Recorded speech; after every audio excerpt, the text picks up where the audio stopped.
Welcome everyone to Beyond the Finish Line, my new series where I review the latest weekly challenges, show which cars I used, and offer you potential cars to use yourself to complete the challenges. Typically, I like to use cars I haven't driven before or haven't driven much, unless the challenge calls for a specific car. I'll also show what changes I made to any car in order to make the race more challenging for myself. And also show you the strategy I used for the fifth race, which has always been a race with tire wear and fuel consumption, and can be the most challenging of the bunch. Now I'll quickly go through each race and showcase any highlights and blunders I may have had, and show what it took for me to get the win.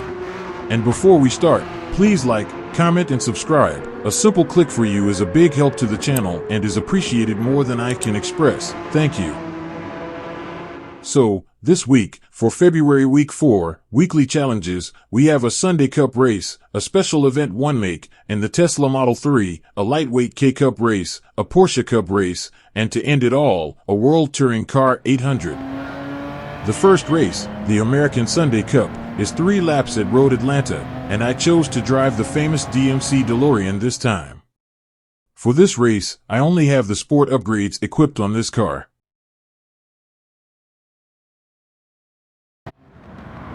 Had some early trouble in this one, but I was able to get it together without spinning out. Then I just missed getting taken out by P9, then rear-ended P8, so I was off to a really great start.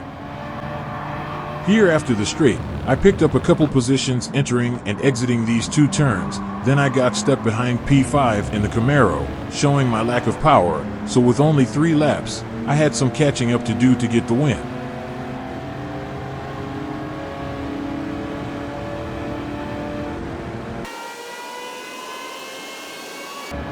I got by him on this S-turn to get P5, and I could see the top 4 as they were exiting, so I had closed the gap slightly. Later in the second at the S's, I caught up to them, had a little moment, saved it, and got P4 on the exit.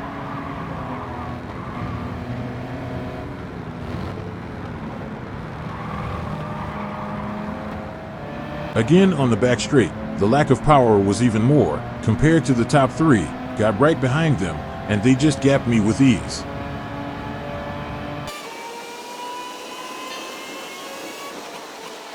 Caught right back up at the end of it, then as we get to the top of the hill, I make a little contact with P3, but was able to get by him, and then get by P2 just after we started the final lap.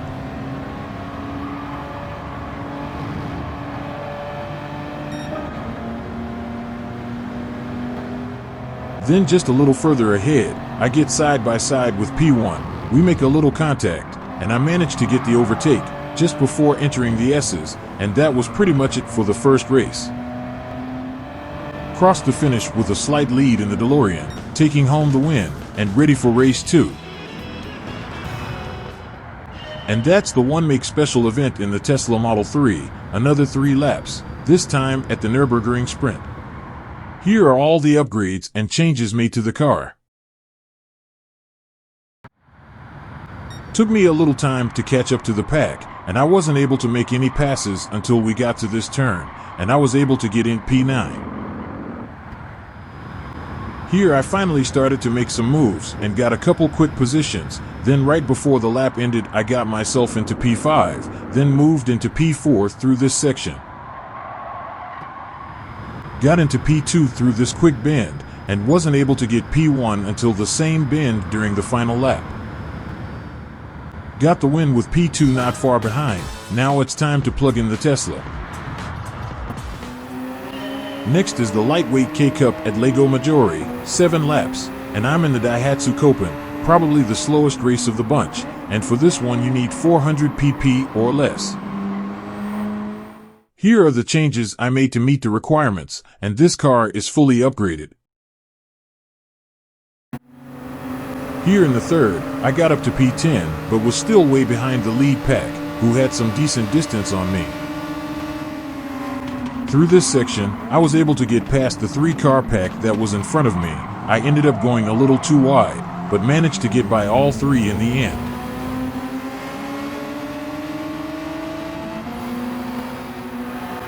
Not until the 5th lap did I catch up to the lead pack, and by that time they were spreading out a bit, but I moved up to P5.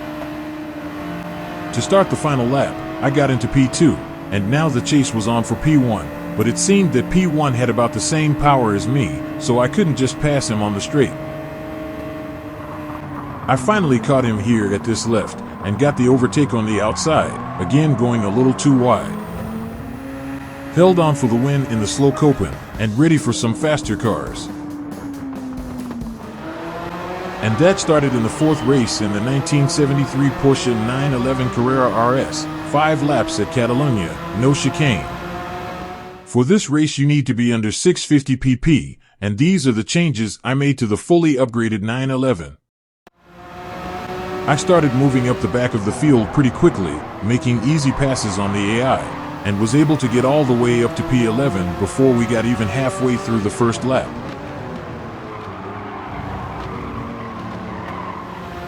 To start the second, I was up to P8, then again started making some easy passes through the same section, realizing this car has more power than I would have liked for this race and making this race less competitive, and now in P3. Caught up to P2 in the third, and took the position, and was hot on P1's trail. P1 did have a little more power than me, but ultimately I was able to catch him and take the lead. And with a nice little distance on P2, I held that lead till the end for the win.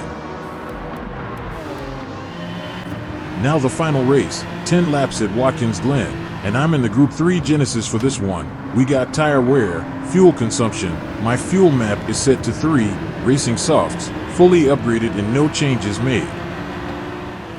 I got a free position and moved into P14 after the AI had an incident ahead of me.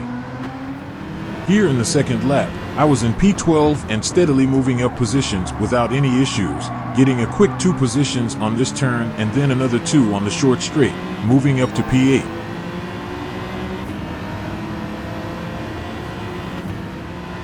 I started the fourth lap moving from P3 to P2 due to the leader pitting.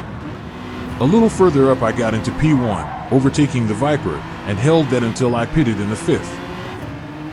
I exited all the way back in P16, but majority of the field hadn't pitted yet, but at this point I wasn't sure if I could get back into P1 before the finish, so I couldn't mess up the rest of the race.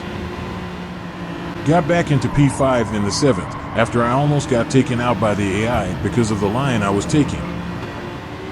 Here in the 8th, in P3, I went a little wide and into the barrier, managed to hold it together and still get myself into P2. At the end of the 8th, I took the lead due to pitting, and it was clear sailing from there to the end. And that was it for the final race of Week 4, taking the win in the Group 3 Genesis. To be honest, this week's lineup was mediocre at best. The first race wasn't the slowest of the bunch for the first time. They saved that race for later, but the first 3 races I would consider to be in the slower category. It was fun using the DeLorean in the first race. I haven't really used it much, so I figured I'd see how well I can drive it in these type of races. With only the sport upgrades, it did make it an enjoying challenge.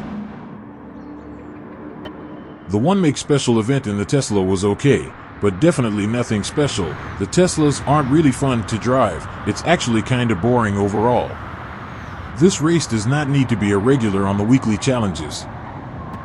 The third race is where they put the slowest one. I'm glad the changes I made to the Copen actually made it a good race because of how slow we had to make the cars for the 400 pp requirements.